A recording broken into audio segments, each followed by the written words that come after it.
message can everyone learn from Judaism? I will answer in a moment, but first I want to say my biggest sadness about the Jewish people is exactly related to this word message. We are, the way I have described the Jewish people my whole life in all my lectures and writings, is a messenger who forgot his message. God chose us to be a messenger. Otherwise, why be a chosen people? Why would God choose a people if not to give a message to the rest of humanity? It makes no sense whatsoever. The message is ethical monotheism. God wants you to be good. There's one God, one code of ethics, and God is the source of it. It's encapsulated in traditional Judaism in the 7 laws of Noah, or the Noahide laws, or the 7 laws of the children of Noah, which are basic ethical laws based on a God who is the lawgiver. Ethics without God ultimately don't work, for reasons I explained earlier. That's what we should be doing. Well, there's only one group that is doing it as a group. That's Chabad, who really do teach the 7 laws. I mean, I saw it on a Chabad truck in Sarasota, Florida. I was very proud. That is the Jew's job, to bring that to the world. Ironically, Jews who have more or less left Judaism are often hugely involved in spreading messages. Every ism except Nazism was founded and or led disproportionately by Jews. You name it. Marxism, humanism, socialism, environmentalism, feminism. Jews. It's Jews. Jews are huge advocates of everything except Judaism. Jews are huge advocates of everything except ethical monotheism. The Jews who most believe in Judaism don't talk to the world, and the Jews who talk to the world least believe in Judaism. This is the reason that I have such problems with Jewish life, for exactly the reason that I just said. It's been sad to me since I started lecturing at the age of 21, and that's exactly what I realized. The more a Jew is involved in Judaism, with a few exceptions, and group-wise, the only exception being Chabad. I'm not Chabad, I'm not even Orthodox. I have great respect for the fact that Orthodox Jews, or at least Chabad, takes this stuff very seriously. But that's the sadness, because the Jews who are most involved in Judaism retreat from the world the most. I'll give an example. I wanted to start a campaign, bring a Christian home for Shabbat dinner, so that we could get to know our neighbors better, be a Kiddush Hashem, show them what we have. And it failed before it started, because the Jews who knew Christians didn't keep Shabbat, and the Jews who kept Shabbat didn't know Christians. So that ended that great idea. And the message is ethical monotheism, one God God demands that we be good. The God of Sinai. We want to bring the world. We don't need to bring the world to Judaism, but we do need to bring the world to the God of Sinai. And our greatest message within that, and the one I give on the radio all the time, and my audience is 98% not Jewish, is that behavior matters most. That's the great Jewish message. How you act matters more than how you feel. Our age is the opposite. How you feel matters most. We live in the age of stupidity and the age of feelings. And the greatest, I learned this in 4th grade from my rabbi yeshiva. 4th grade, Rabbi Fostag, may he rest in peace, I assume he's no longer with us. He said, boys, it's time to daven mincha. Boys, it's time for the afternoon prayer. And I went over and I said with great respect, but a certain degree of chutzpah, I said, Rabbi, I'm not in the mood to daven mincha. And he thought it was clear he had never heard the word mood and daven in the same sentence. And he thinks, and then he goes, Shmuel Prager, it's my Hebrew name, Shmuel Prager is not in the mood to daven mincha. So what? He changed my life in 4th grade. It's the only thing I remember from 4th grade. Because he said, how I feel doesn't matter. How I act matters. It's not the thought that counts, it's the deed that counts. This is a spectacular Jewish message. It's the message. How you act, not how you feel about yourself, not your self-esteem, not your motive, not your intention, your behavior. That's all that matters to the world.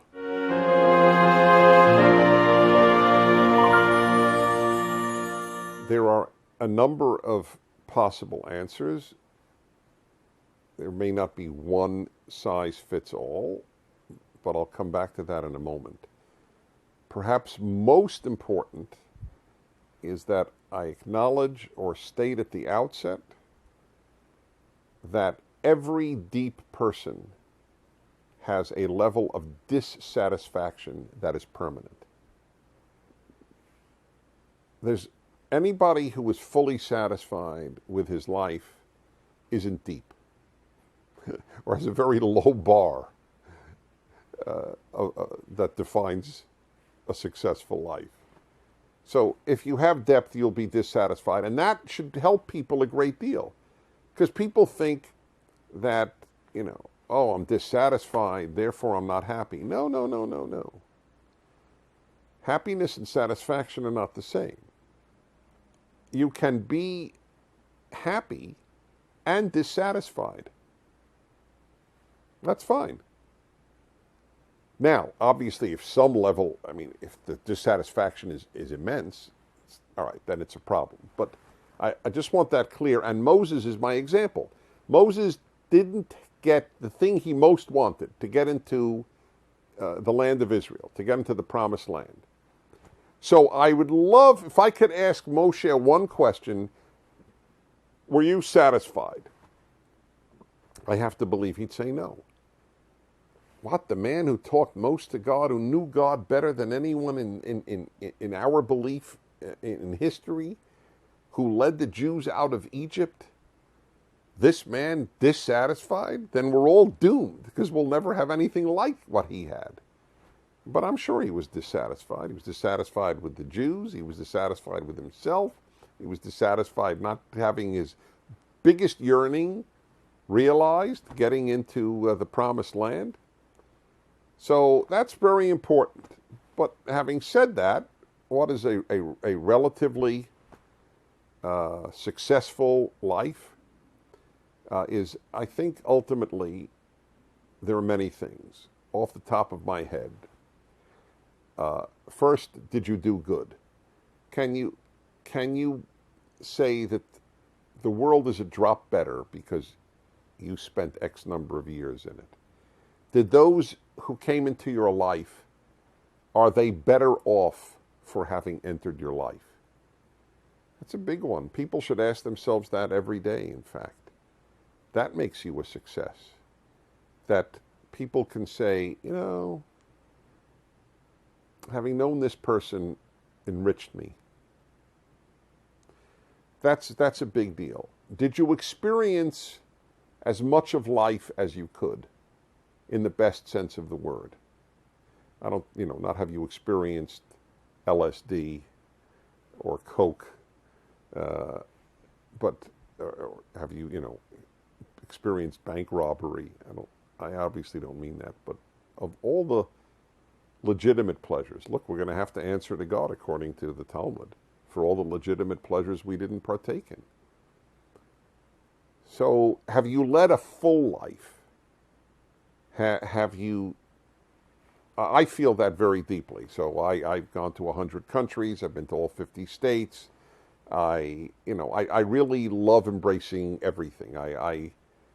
That's been very important to me. Others, that's why, but others, that may not be important. I understand that. But I still think, have you had a rich life? And I certainly don't mean money. That's why, back to the children. I think children is important as part of a successful life. And so is a marriage. By the way, you could have a successful life and not have a successful marriage. It's better, in my opinion, it's far better to have been divorced than never married. Again, I don't think the purpose of life is to lead a painless life. It's to lead a full life. I wish you had a happy marriage. That's better. I agree with that. So there's the ethical, there is the intellectual, there is the experiential, there is the emotional, it's huge number of areas that could bring a person to say, I've had a relatively successful life.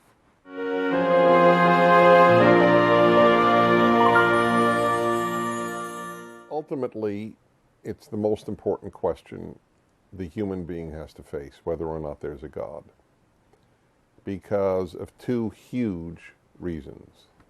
One, if there's no God, there's no ultimate meaning to life. All of life is just random chance. It's a fluke. I have no more meaning than a pebble on Jupiter. People don't really wrap their minds around that reality. Life is ultimately, utterly meaningless if there's no God, if there's no designer, no creator. That doesn't mean that people can't make up a meaning in order not to go crazy, and they do. It's called existentialism. You can't look in the mirror in the morning and go, how you doing, meaningless, you bunch of molecules. We can't do that. We would go nuts. The human being aches for meaning. By the way, that's one of the arguments I have for there being a God, a meaning giver, the fact that we need meaning. So the atheist has to be intellectually honest, just as we religious people have to be intellectually honest about the problem of suffering and so on. We have problems, they have problems. But they have to be honest, and many are. If there is no God, life ultimately has no purpose. We can make them up. I want to be a good father, I want to be a good husband, I want to be a good worker, I want to be a good person, but they're all made up. They don't inherently exist. The second reason is morality. If there is no God, there's no ultimate meaning, and if there's no God, there's no ultimate good and evil. So let me explain for the 50,000th time, and I may not be exaggerating in my life. That doesn't mean an atheist cannot be a good person. Of course they were good atheists. They were good people who believed in Zeus. They were good Incas. They were good Mayans. They were good Buddhists. There are good atheists, of course. But if there is no God, in the final analysis, if there isn't a moral God, then murder isn't wrong. If there isn't a God who says murder is wrong, then who says murder is wrong? My society? Well, some societies, many societies said murder is right. So it can't be society. Is it my conscience? Obviously, a lot of people who have done enormous evil have lived very well with their conscience. So conscience is not enough, society is not enough. Only if there is a God who says thou shalt not murder is murder wrong. Only if there is a God is Auschwitz wrong, is Gulag wrong, is rape wrong. People don't want to wrap their minds around that either because they want to think, oh, I don't need a God. Hey, I could be good without a God. Yes, there are people who could be good without belief in God. I acknowledge that. And there are bad religious people. I acknowledge that too. Those are separate questions from, is there an objective good and evil if there is no God? And the answer is no.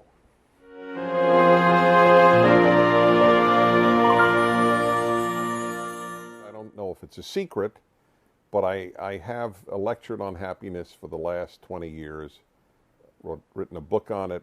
I have I've given this tremendous amount of thought. I broadcast on my national radio show an hour each week on happiness. So I have some, I guess, expertise in the area of happiness. And in the final analysis, the biggest single indispensable component is gratitude. You cannot be happy if you're not grateful. The ungrateful are definitionally unhappy, and the grateful have a chance for happiness. So, taking your question almost literally, the secret or the ingredient, I would have to say that it's gratitude. Having said that, gratitude is necessary, but not necessarily sufficient. There are a whole host of things that we also need, but that's number one. Other things that we need are people. We need to love and be loved. That is the way the human person is created. We need friends. I oddly enough, for whatever reason, and I've never figured this out, most people, at least in our time, don't understand how important close friends are. And the number one friend ideally should be your spouse. That's the number one friend. That should be your best friend.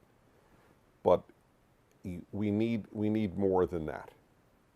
We need additions. And a lot of people don't have a spouse or don't have a good marriage. So friends are absolutely essential. If you have gratitude and friends and a sense of purpose, you are on your way.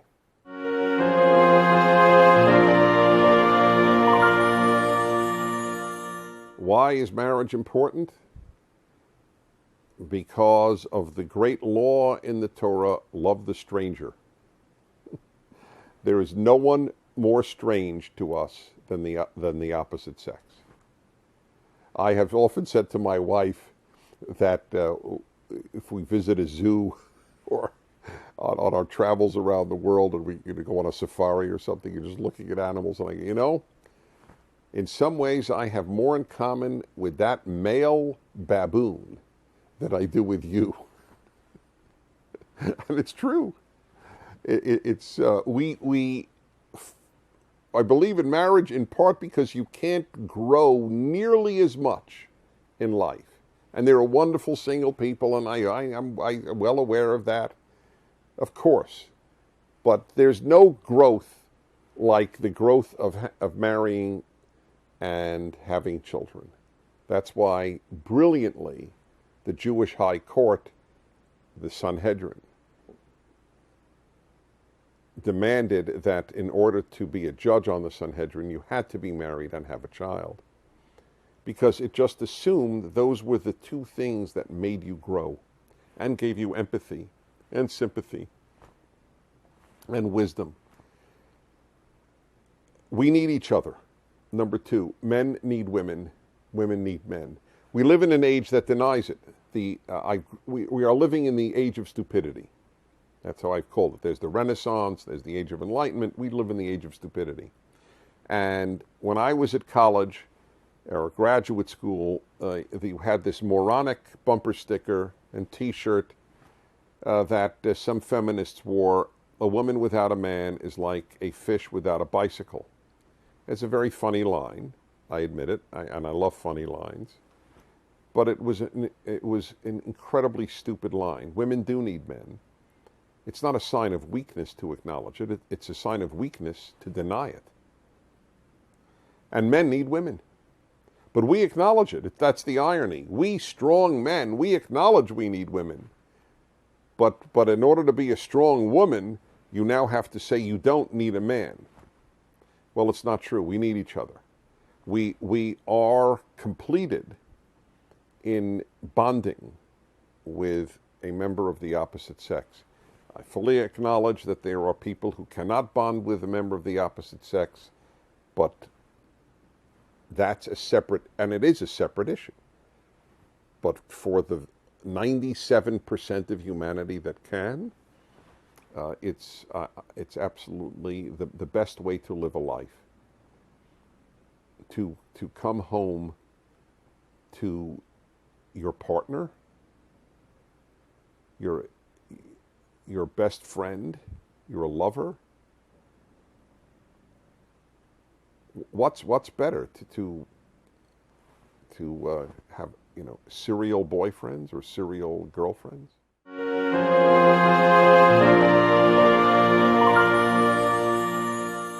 There is a certain irony here that only I will appreciate, but I actually devoted an hour of my radio show today to that subject, and I made the point that it is a value having children, not an instinct.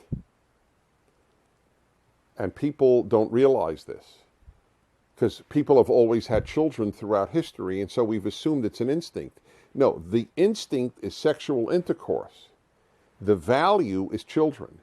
And now, for the first time in human history, we can separate intercourse from children because of birth control.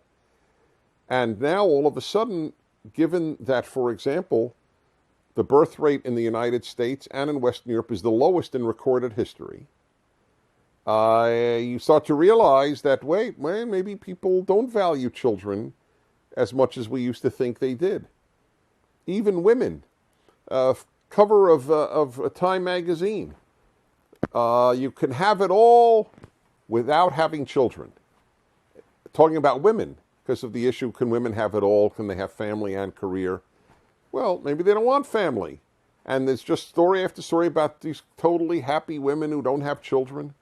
So even the maternal instinct is not necessarily as instinctive as people have thought.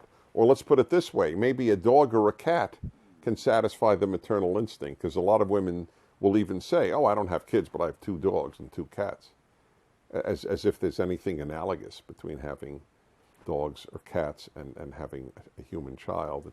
That's sadness unto itself that people make that claim. So we better start making the case for having children. And the reason that we have to make the case is that people who want a more hedonistic life, I want to go out when I want to go out, I want to stay in when I want to stay in, I want to travel when I want to travel, I don't want to spend all the money, I don't want the heartache, they're saying, I don't want the trouble of having a child. And by the way, the women in America who are the least fertile are white women with graduate school education. Apropos of my comment earlier that the university makes you less wise. And I state that categorically. There are always exceptions to every rule. But the more you study at the university, the further you are from wisdom. And it is unwise to opt not to have a child. If you can't have one, if you can't find a man, whatever it might be. And the same for men. See, number one, do you want to lead a deep life, or do you want to lead a painless life? That's the contradistinction here. Which one is more important to you? A deep life, which has the possibility of pain, or a relatively painless life, but it's much shallower? And anybody who has children knows life is deeper with children. Maybe more painful, but you can't deny life is deeper. That you have entered, the moment you become a parent, everything changes. Every one of us who's been a parent or is a parent knows that. So that's a choice you have to make. Depth versus superficiality. The possibility of pain with the possibility of depth, and with pain and depth versus shallow and less painful. I'm not going to argue that you should have children because that's the greatest joy in life. I won't argue that. There are aspects of having children that are the greatest joys in life. Aspects.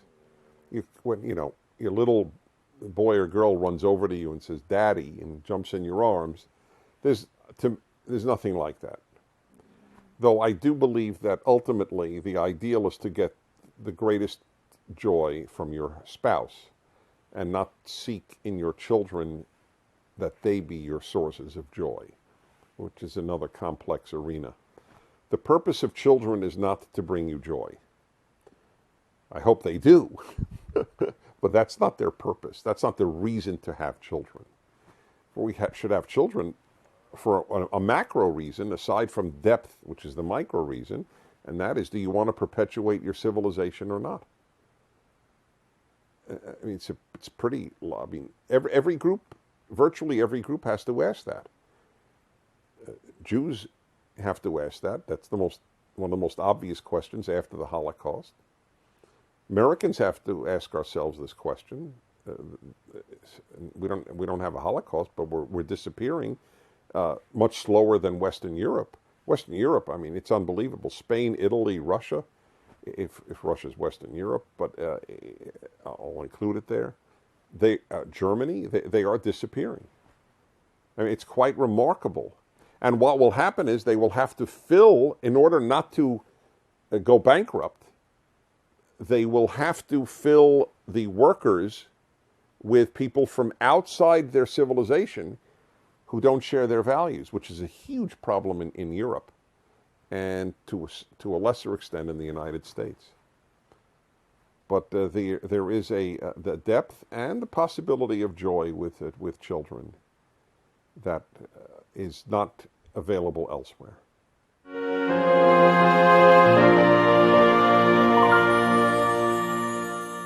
Well, I've written a book on the American value system called Still the Best Hope, and I think America has made the greatest value system for a great society. And I call it the American Trinity, the three values on every coin and every piece of paper money. Liberty, in God we trust, e pluribus unum. Liberty, the person shall be free of coercion, which necessitates by definition small government. The bigger the government, the less our freedom, by definition, in Europe or anywhere else. Number two, in order to be free and not be bad, if you're free, who's going to keep you good? Since the founders of America didn't believe that we're basically good, nor does Judaism. How do you have free people who are good? Either they're coerced into goodness by the state, strong police force, strong laws, and big government, or small government, a lot of freedom, and God. People accountable to God. The founders of this country were rooted in the God of the Hebrew Bible, the God of the Tanakh. The number of Jews who know the following is almost the number of Jews who know this is about 1%, maybe I don't think 1 out of 100. There's only one thing, one verse, one sentence on the Liberty Bell. It's from the Torah. They were steeped in the Torah, the founders of this country. They were Christians who believed in the Torah deeply, and in the whole Tanakh. And so they understood that we need this God, the God of the Bible, to feel accountable to keep a free society. In other words, America won't be free, and America won't be good, and America won't be America if it becomes secular. That Jews are among the leaders in the secularization of America is a tragedy for which Jews will have to atone before the Holy One, blessed be He, and before history. It is the sin of sins that Jews are so avidly working to make a godless America. It is something that will lead to the collapse of the greatest society in history and the society that has treated Jews the best in history. It's very terrible, terrible. In God we trust is one of the three values for a good society, and the other is e pluribus unum, for many one, that it doesn't matter what your race is, your ethnicity is, we are all God's creatures, we are all Americans. Whatever your religion, that's fine, obviously that's fine. I'm deeply committed to Judaism as an American, obviously. But those are the three great values.